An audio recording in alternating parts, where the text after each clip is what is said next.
আম্মু আমরা পড়তে যাচ্ছি। ঠিক আছে বেটা যাও। চল। হ্যাঁ চল। হাজেরা এই নে কিতাব কানা। আর হুজুর যদি জিজ্ঞাসা করে তাহলে বলবি আমার শরীর খারাপ। কিন্তু ভাইয়া তুমি তো 4 দিন ধরে পড়তে যাচ্ছ না। আরে কাল থেকে যাব, তুই এখন যা। চল ভাই তাড়াতাড়ি সবাই পড়া মুখস্থ করো।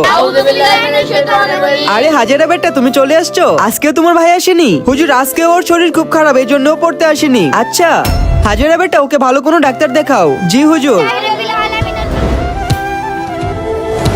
পরের দিন আম্মু আমরা পড়তে যাচ্ছি। চল ভাই। হ্যাঁ হ্যাঁ চল। এই নে। আর তুই তো জানিস হুজুরকে কি বলতে হবে। হ্যাঁ হ্যাঁ ভাই আমি বলে দেব। চল ভাই।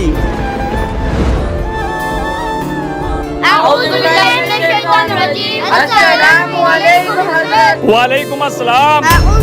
হাজেরা বেটা তোমার ভাইয়ের শরীর কি এখনো ঠিক হয়নি? না হুজুর এখনো হয়নি। সব বাচ্চারা নিজেদের পড়া মুখস্থ করো। ঠিক আছে বেটা কাল পড়া মুখস্থ করে এসো। যাও সবার ছুটি, কালকে তাড়াতাড়ি এসো। আরে এটা তো উচিত, তার মানে ওর শরীর খারাপ না। ওর বাড়ি গিয়ে ওর বিচার করতে হবে। আম্মু আমি চলে আসছি পড়া থেকে। চলে আসছিস? তোর ভাই কোথায়? ভাইয়া তো খেলতে গেছে। আচ্ছা ঠিক আছে।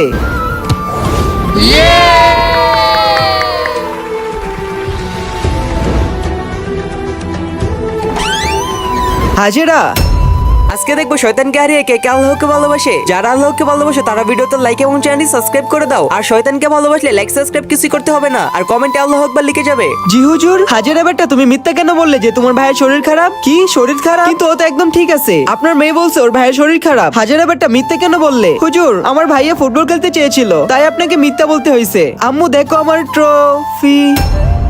কই গিয়েছিলিস তুই মিথ্যে বলে? আম্মু ওই তুই পড়তে যাসনি কেন? আম্মু ভাইকে মেরো না। ভাইকে মারবো না তো কি তোকে মারবো? না না মারবেন না, এটা একটা বোন আর ভাইয়ের প্রতি ভালোবাসা। হাজেরা বেটা তুমি তোমার ভাইকে ভালোবাসো এটা ভালো কথা, কিন্তু কখনো মিথ্যা বলো না, কারণ মিথ্যা অনেক বড় গুনাহ। আর অজিত বেটা তুমি খেলাধুলা পরে করো, কালকে সবার আগে পড়তে এসো। ঠিক আছে হুজুর, আমি পড়ার পরেই খেলতে যাব। হ্যাঁ মনে রেখো।